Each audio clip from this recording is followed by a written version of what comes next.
Hey guys, welcome back to another video, and today we are going to be looking at a scenario where Afghanistan forms an empire. Now, personally, I don't know much about Afghanistan, so I'm not going to go historical. Pretty sure they've always had these borders anyway, but never gonna say yes to that. But anyway, so Afghanistan being tired of landlocked and probably tired of being the graveyard of empires instead of an empire itself, decides to go on a killing spree. Well, more like on a conquest spree. But you know what I mean. So let's get started. Who's the first target gonna be though?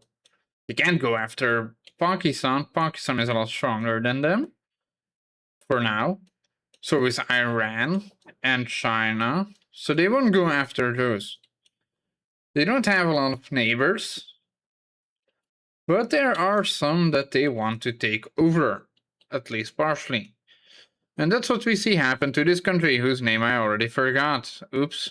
And we see that happen with Turkmenistan, as Afghanistan decides it wants all of its land. And I still had the wrong color. And so we see an invasion into Turkmenistan, though it's probably not the biggest that they could do, because they're still largely building up their military and getting rid of other problems.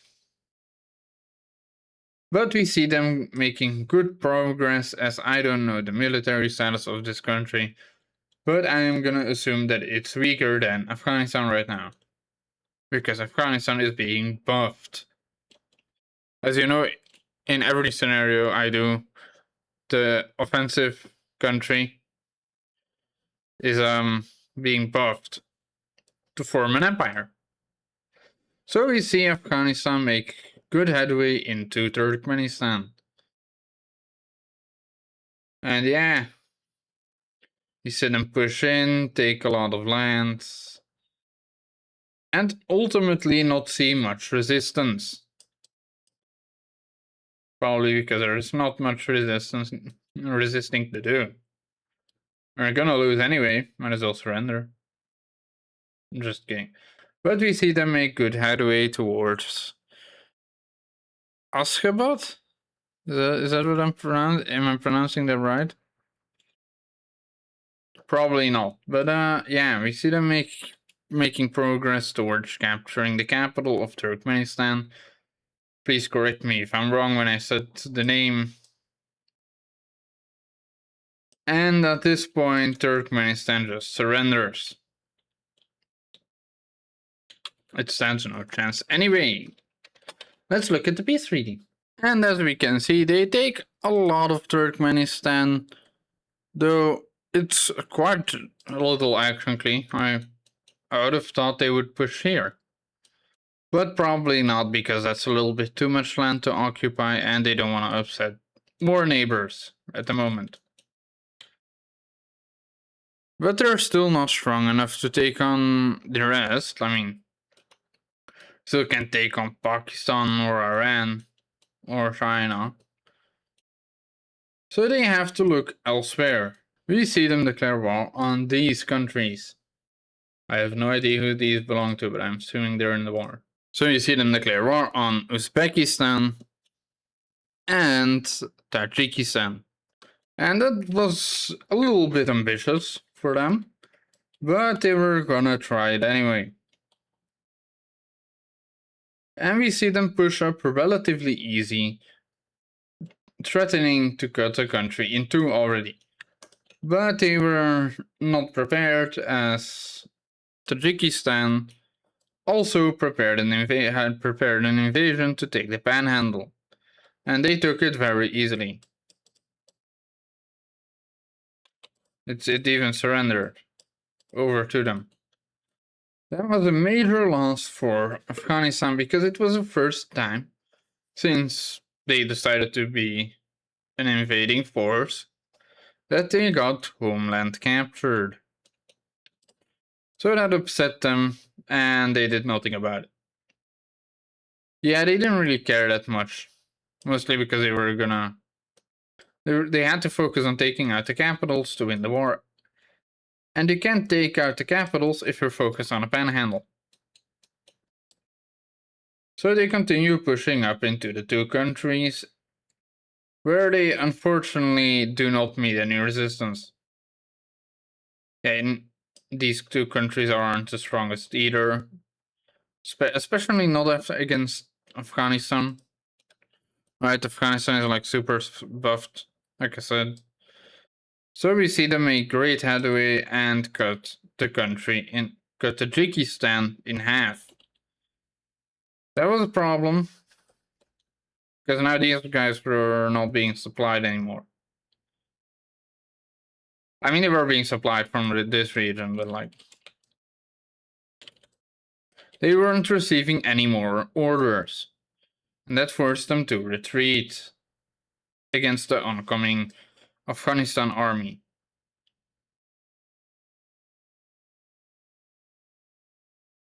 Also, as I'm likely have already said, do not take this as real scenario. This is fake. Afghanistan probably can do this IRL and will never do it anyway. So this side surrenders, and now this is all that remains in the war. That's not great, as the capital of Tajikistan is captured. And that follows the fall of Tajikistan. Now, Uzbekistan does make headway to recapture some of that land, but they weren't fast enough and were met with resistance once more. And that allowed them to expand rapidly into this land, making the front line look something like this. But they continue to push and to push and to push, managing to cut off these two parts of the country. And since the capital is on this side surrendered, not seeing any possible way that they could still win the war and not wanting to get killed. So Afghanistan continues to push into this land, hoping for quick surrenders along the border. And they were right. These little enclaves surrendered as well. And so did this, after a little bit more pushing, making it look something like this. Now Uzbekistan was not going to just surrender willingly. Well, parts of it surrendered willingly. The capital was a lot more stubborn, and it stayed under bombardment for like a few days until it finally got captured. Now let's look at the peace treaty. So now Afghanistan looks something like this, and we can move the capital. Now, this is a good empire, but it has still a few problems. It's still landlocked. But they were now feeling ready for an invasion of one country.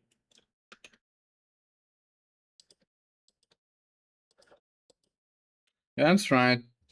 They were ready to invade Iran. Now, Iran currently is kind of busy fighting the USA. I'm not gonna say that is happening. I don't want to bother with this whole conflict. So we are gonna just ignore that happens and say that Iran is at peace right now. So Afghanistan invades into the north of Iran. Iran doesn't like that very much and will show resistance, able to push back the front line and even push into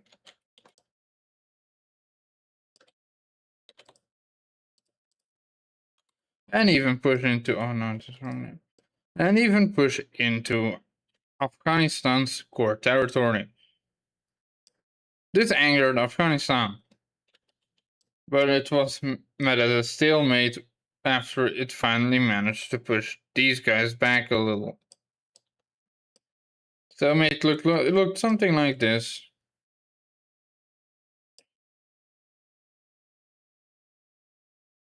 But after a lot of fighting and a lot of attrition, Iran was starting to lose ground. Afghanistan was simply overpowering them in pure technology. They probably could use their navy to shoot at them once they got close enough to the beach, but we're gonna ignore navy for this video. Maybe we might not ignore it, but I mean...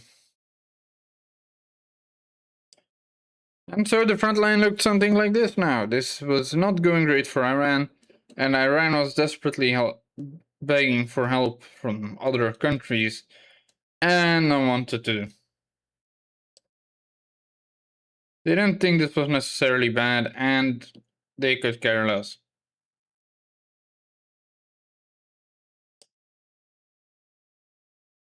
And so Iran continued fighting, but it did not manage to win a lot of battles. A few here and there, allowing a pushback and sometimes a capture of units, but it often was just lost.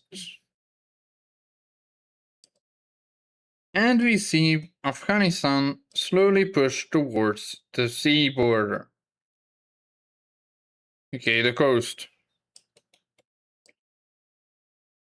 Why? Because this is vital. Whoever controls this is gonna receive help, regardless of what people think of them.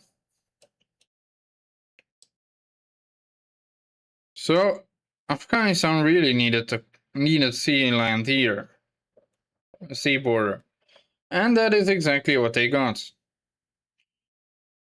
As Iran was facing a lot of difficulty. Iran no longer could hold back Afghanistan and was facing rapid defeats, making the front line look something like this now.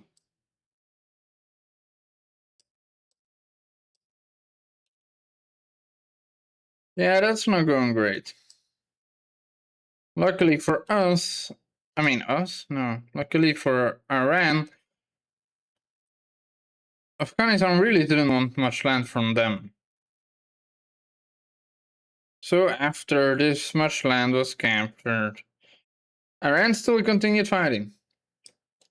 They didn't want to surrender an inch of territory to them, and if they were going to surrender land, they'll have to take the capital. And that is exactly what Afghanistan was trying to do. They were shooting for the capital,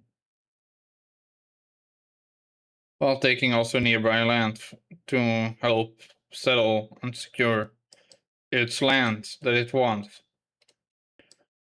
And after months of fighting and millions dead, probably. No, I'm just kidding. 100,000 though, at least. The capital was captured in a sweeping victory for Afghanistan.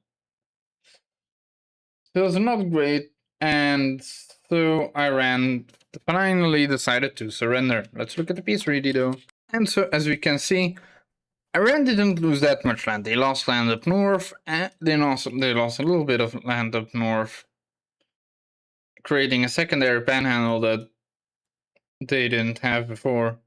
Why is this capital still here? Is that gone? Anyway. So as you can see, they took the north, and they took this down south.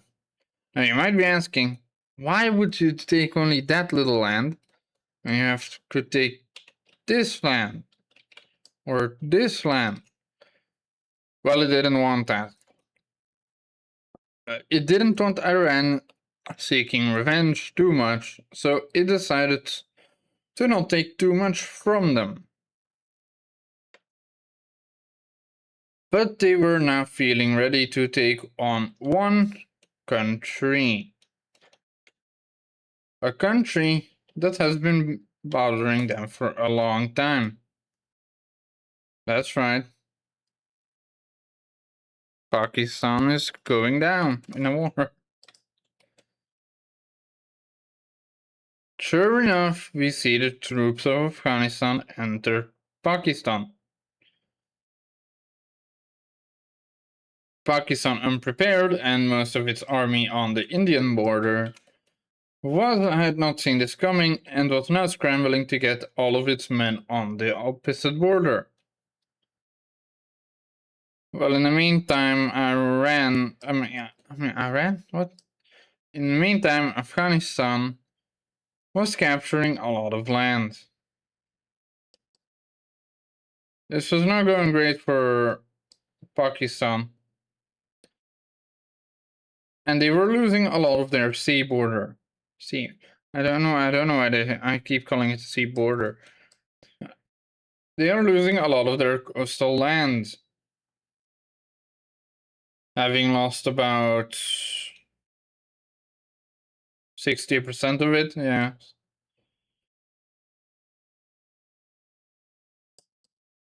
No. Now, gotta admit, I'm probably not making this very realistic. Pakistan is probably prepared in case of Afghanistan trying to do this thing. But yeah. We see Afghanistan also rush into the north, probably to take out the capital and take strategic regions, where the military is heavily defending it. Well, logic. But we see Afghanistan proceed anyway and not meet much resistance. We do see them being pushed back a little bit here and there, but it's not very many victories, and Pakistan is basically already running out of military equipment. And then we see Afghanistan just retake it instantly without any issues, and even take more land.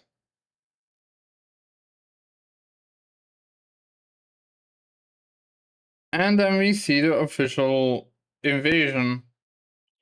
Why do I keep saying official invasion? They were already officially invading. But then we see the full-scale invasion as they link up the two front lines. That's what I was gonna say. And they continue fighting and fighting and fighting and fighting until the capital was eventually captured. They didn't know what to do now, because the capital was captured. Uh-oh. And so they rushed and rushed and decided to surrender.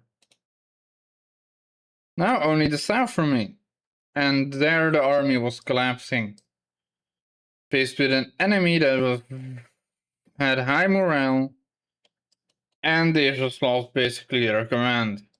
That's not a great start, tell you that much.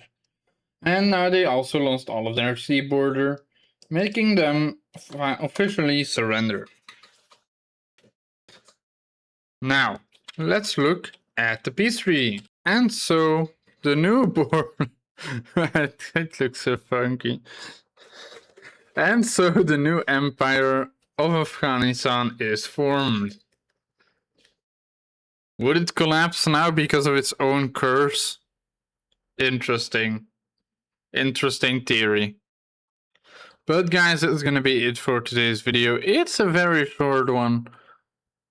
But to be fair, I don't see any reason why they would go after China or India or take all of these countries. They're basically at the ideal peak of their country. So that's gonna be it. Thanks for watching. If you have any suggestion whatsoever, let me know in the comments down below. I'll be sure to check them out. Bye!